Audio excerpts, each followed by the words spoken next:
This is my reaction video to the Chiefs' 23-20 win over the Bengals in the AFC Championship game in Kansas City.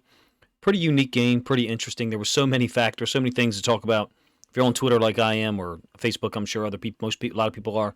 There's just so much discussion during the game, after the game. I try to keep up with some of it, but I try to ignore some of it, and honestly, and allow myself to focus on just the way the players are executing the high level, performances that you're seeing from, in some cases, rookies in this game, but in a lot of cases, obviously, guys like Patrick Mahomes that have been in the league for 5-6 years, but seems like he's been around for 10 or 12.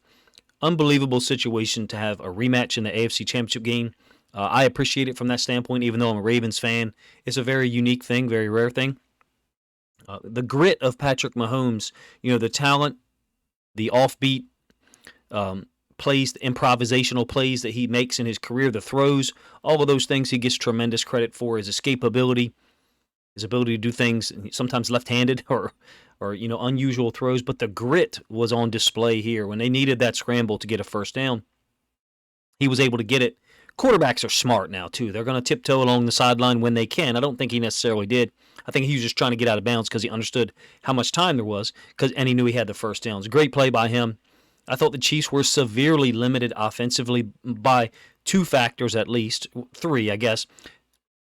The second and third one are related. The first factor is all the receivers were hurt.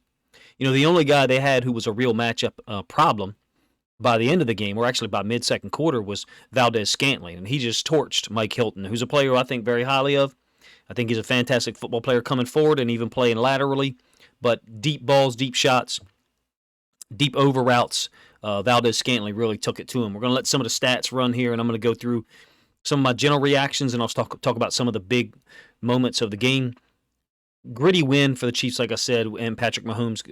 Only one wide receiver advantage, Valdez-Scantling, really, when he was lined up in the slot. But when they lined him up outside, I didn't think he had as much of an advantage against the coverage skills of CTB and even Eli Apple on the left side. But I thought that was a clear interference call on Apple.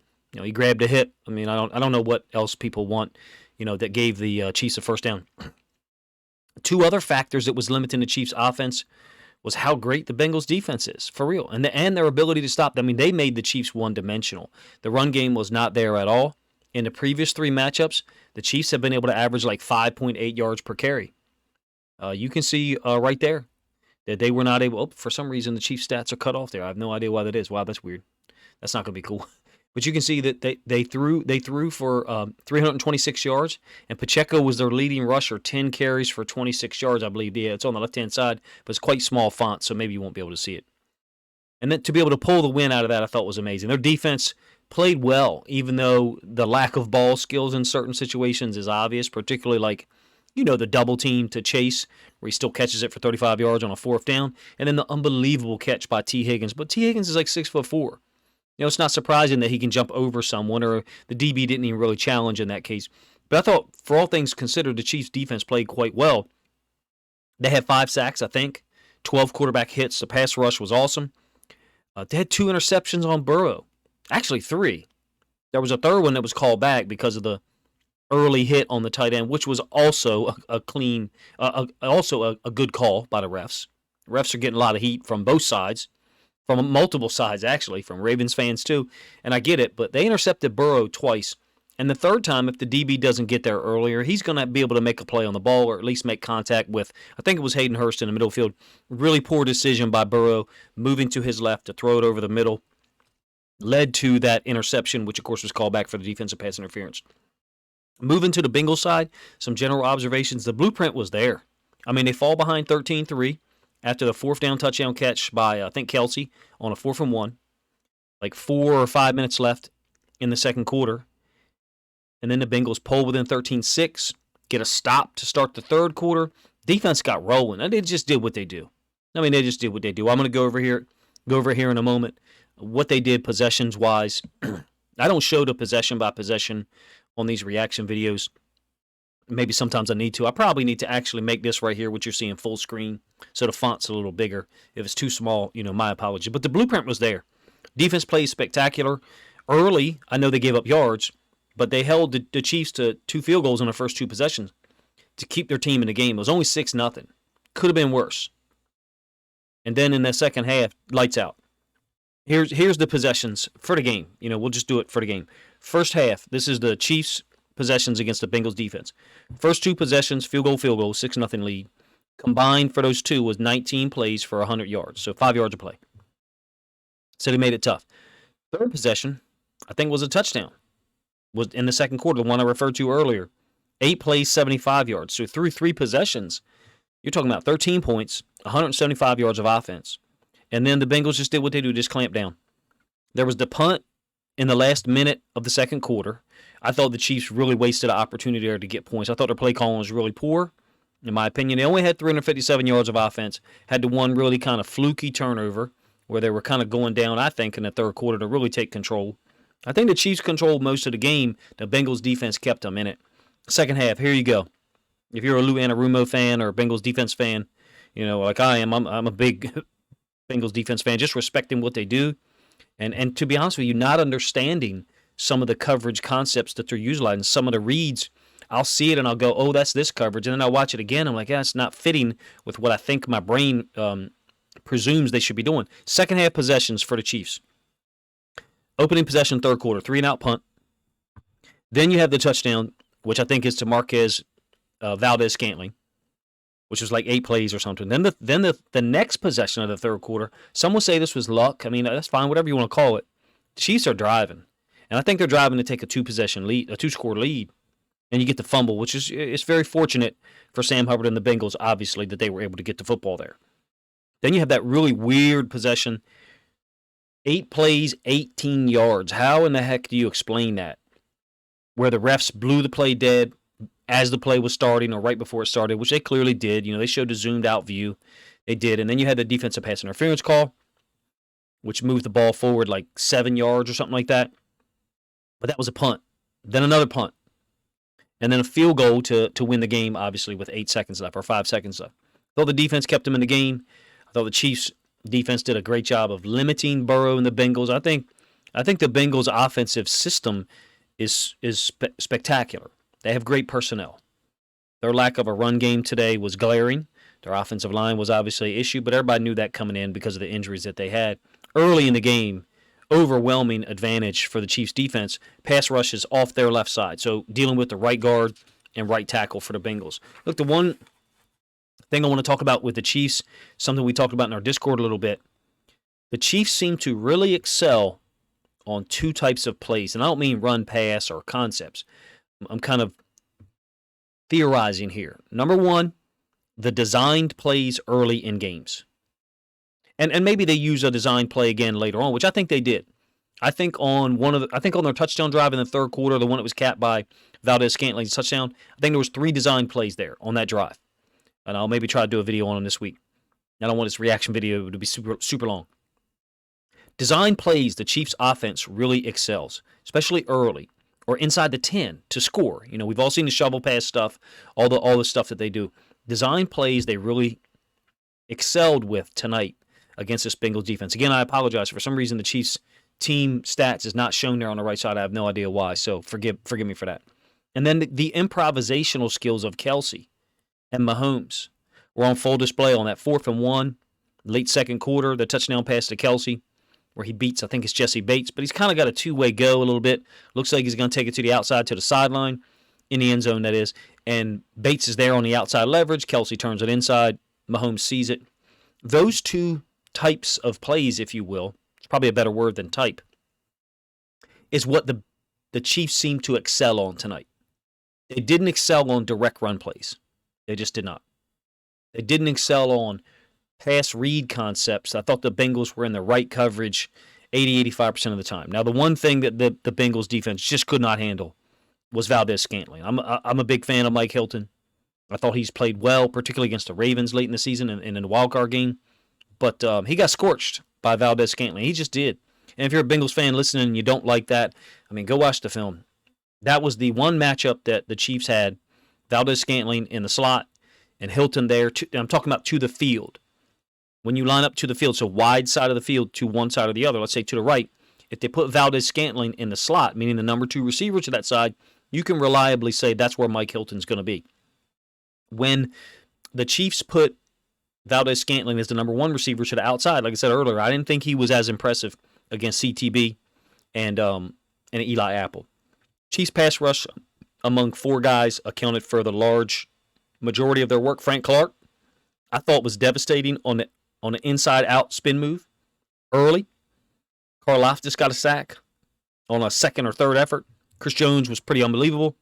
And then Dunlap had 2 quarterback hits. It's going to be a unique situation in the Super Bowl because the Eagles are so offbeat with some of their pass plays, some of the RPO concepts, play action that looks like RPO. That's some of my general observations. I'm going to talk about some of the drives. What I usually do for my reaction videos is go and read off my reaction to the first half, which I type up at halftime. I thought the Chiefs were in control early, and I thought they were surging in the third quarter. So even though the Bengals have the football tied at 20 with 8 minutes left, something like that, before the interception where he went up top to Higgins, and I think Burrow predetermined that that's where he was going to go. He goes up top to Higgins along the right side. They had that same, and I thought Romo covered it well in this case. I thought Romo was really horrible 5 or 6 times tonight. Really behind in understanding what was happening. Like talking about teams going for it and various things. But in any case, Bengals have the football tied at 20. 3rd and 3, going up top to Higgins on the right side. The safety, Cook, a rookie, tips it. So for me to say that the Chiefs were in control for most of this game may sound inaccurate to some of you, and that's fine. They're up 6-0. They're up 13-3. Bengals have to go get a field goal to pull within 13-6 late in the half. The Chiefs controlled the first half. The Chiefs also, in the third quarter, are going down. I think they're up 13-6. I believe it's 13-6. Give me 1 second. I'm scrolling on my list. All right, so they take a 20-13 lead on the touchdown to Valdez-Scantling, where he beats Hilton over the middle. Then they force a punt on the next Bengals possession. McDuffie makes a great play. I thought Romo covered that well. Burrow did a fantastic job to scramble out to the left side, and he's targeting, I think, Higgins. McDuffie jumps and deflects it, forces a punt. 20-13, about 4 minutes left in the third quarter. Chiefs get the ball on the negative 31, so their own 31-yard line. On a 3rd and 8, Valdez-Scantling gets a 25-yard gain on a 3rd and 8. Beat Mike Hilton clean. Then you get that weird taunting penalty on the offensive lineman for the Chiefs that kind of turns it into, I think, a 10-yard gain. It should have been a 25-yard gain. Then it's 1st and 10. Don't gain anything. 2nd and 10. Kelsey gets a big gain, I think 11 yards. 1st and 10, midfield, 46-yard line, in fact. And Mahomes with that weird fumble on what looked like an RPO. Looked like he didn't get his fingers on the laces because he's trying to throw it quick.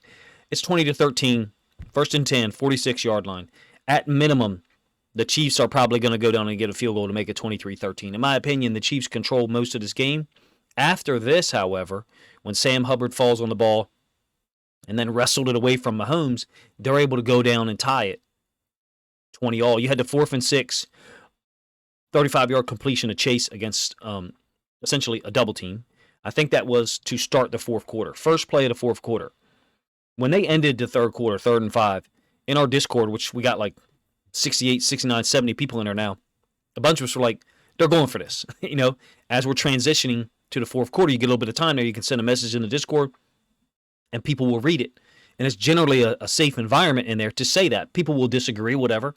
But what shocked me was Tony Romo, the paid announcer, during the game can't identify that they're going for it. It's the 41-yard line. What are you going to do, kick a field goal? You're down by 7. First play of the fourth quarter. You have Jamar Chase. You have T. Higgins. Up top, Jamar Chase, left side. Little in, and up, I think is what Romo called it. Chase catches it over 2 guys. 2 plays later, Perrine scores. 2-yard touchdown run, make it 20-all. And, we got ourselves a game, obviously. I don't know about you, but at that point I thought, the blueprint is laid out here for the Bengals. And then both offenses kind of were really unusual. The Chiefs had this 8-play, 18-yard drive. Look, it started from their own negative 22, so their own 22-yard line. They end up getting a first down on a run by Pacheco, who's electric. I really like that guy. He's a 7th-round pick. That's one of the things I push back on people all the time. They're like, oh, he's a 6th-round pick. Pacheco's a damn 7th-round pick. Did you watch him break Pratt's tackle tonight and burst for like 16, 18 yards up the left sideline? That guy can play. He can play. You can find talent in every single draft pick. Brock Purdy was the last pick. Like, I reject all those people that are like, oh, the 5th-round pick doesn't mean anything. 6th-round pick doesn't mean anything. You have a 3rd and 9 from their own 34, like on the 5th or 6th play of this drive, and you think that the Bengals have a stop. They throw it underneath to Kelsey for a 5-yard gain. And then it gets weird. You think you got a 4th and 4 from the negative 39. The Chiefs bring their offense out on the field, and Romo, again, is kind of behind. He's like, why are they bringing the offense out? He didn't listen to what the ref said, apparently. They're going to replay the down. The play was shut down by the ref. You can see it from the overhead view. So then on a 3rd and 9, you get a sack by B.J. Hill, who I thought played well. I mean, the Bengals, look, it's the Bengals front line. They always play well. Asai, Hendrickson, Hubbard, B.J. Hill, DJ Reader's a badass. Sack by B.J. Hill on a 3rd and 9. You think it's going to, force a punt. It's a clear hold on Apple on MVS. Like, I don't know what people want. You got to be consistent. It's a hold prior to the ball getting there. It's a huge hold. Well, the ball, wasn't there. It's a sack. But it's a huge hold. So I don't know why people are complaining about that. Gives Kansas City a new set of downs at the 39, their own 39, because there's only a 5-yard penalty. They can't do anything with it. And they punt to the Bengals. And at that point, there's I think 7.5, 8 minutes left. Actually, it's about 9.5. Bengals have the football, opportunity to go win the game. For all the complaints about the refs, all the complaints about, the teams chirping back and forth about whatever, who cares? The Bengals are 1 score away from getting to the Super Bowl or taking a lead. And to me, if you hand a lead to that defense, I just think that defense stops them. I do. It doesn't mean I don't think Patrick Mahomes is any good, or Travis Kelce or MVS can't make a play, or Pacheco can't bust one. The Bengals had an opportunity to get there, unable to take advantage.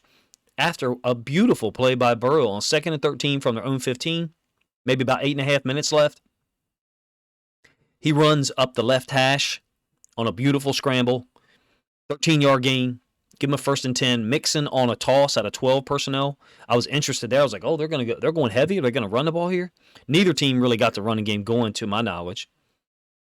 2nd and 3, incomplete to Chase on a fade, hit him in the helmet. 7 minutes left, 3rd and 3. Up top to Higgins, right side. And again, it would look like to me they were doubling Chase, doubling Higgins, rushing 4 because they were getting there with 4 in a lot of situations, and then willing to play man on, whoever else was lined up there. So the Bengals were going jokers, meaning they're putting a tight end and a running back in the backfield, kind of max protecting it to give Burrow time for those double moves, if you will, to develop. In this case, it didn't work. Big play by Cook, tipped it. Get the interception by another rookie, I forget his name, and then starts even more drama. The Chiefs have the ball. They get down to the 41-42 of the Bengals, facing a 2nd and 13, and Asai gets there for a sack, I think, or it's close to a sack. Maybe Mahomes got a yard. I thought Asai played awesome, man. Look, the dude committed a horrible flag out of bounds. You have to, you have to monitor yourself, but he's hustling. His momentum is going in the same direction as Mahomes. If they were going in opposite directions, a collision might have still occurred. I know it doesn't make sense for them to be going in opposite directions on the sideline, but his light or slight touch push of Mahomes wouldn't catapult Mahomes so far out. To me, it looked like Asai ripped his knee. I was worried. I think the guy's a hell of a player, man. As a Ravens fan, watching the Bengals have that dude, along with some of the other guys they got, great draft pick, even though I know he didn't play at all his rookie year. Unfortunate for him, that happened later on. But to this point, about 2.5 minutes left, he's balling. They get a punt, they being the Chiefs, that's downed at about the 7, something like that. And the Bengals again have the football 20-all, an opportunity to go win the game, and are unable to do anything with it. I think it's 2:30 left. So Bengals fans who are upset about the officials or whatever, your team had the ball twice, tied at 20 to go down and win the game and was unable to do so. So, I mean, you got to take ownership of what happened, if you ask me. Smart offensive play calling. The grounding call on Burrow was obvious to me. Again, Romo, I don't know what he's not seeing. Maybe he's texting while the play's going on or something and doesn't understand like how they're calling grounding. What? It seemed like he said that to me. The ball didn't make it past the line of scrimmage. Burrow did the same thing twice against the Ravens. Once in Week 18, once in the wild card game on like a 3rd and 2, 3rd and 3. They went under center like play action. They were going to throw a screen out into the right flats or a screen behind the line of scrimmage. Nothing developed, and he throws it in the ground. It's intentional grounding. It's like the 3rd time I've seen him do it in the last 4 weeks, and I've seen him do it twice before in the last couple of years. So it's a smart play by him, don't get me wrong. I'm just surprised it hasn't been called more often. So you think the possession is over. About a minute and 15 left, 3rd and 16. That huge completion to Hurst. It was just a beautiful throw by Burrow, man. Got like 18 yards, I believe, something like that. Another completion to Hurst, short gain, and then unable to get anything going on the second down. 3rd and 8, Jones gets the sack, destroyed the right tackle. Huge. Don't tell me special teams don't matter. And don't tell me drafting rookies, with speed doesn't matter either, because Sky Moore can ball. Maybe, isn't as consistent as a receiver right now, but given time, huge return up the right side. Gives the Chiefs the ball with a negative 47, so 3 yards from midfield. Pacheco, a little check down for 6. 2nd and 4, Asai was there again to hit Mahomes. And then the 3rd and 4, just a beautiful, gutsy, tough, brilliant play by Patrick Mahomes, scrambling out to get the first down. Isn't going to be much time left. I think it's like 8 seconds left if Asai doesn't push him. You know what I mean? If Asai doesn't push him, I think the ball is going to be on like the 42. So the Chiefs are going to have to figure out a way with no timeouts, I believe, to try to get another 3 or 4 yards, unless they're going to attempt like a 59-yard or 58-yard or something like that, whatever. Maybe I did my math wrong there. My point is, unfortunate, Joseph Asai, a rookie, essentially a rookie, second-year player, that happened to him. I think he's a great talent. I don't think there was anything intentional there, but the refs are going to call it. I think the refs are going to call that whether it's a quarterback, a receiver, or anyone, for real. One of the few times I don't see that called is this.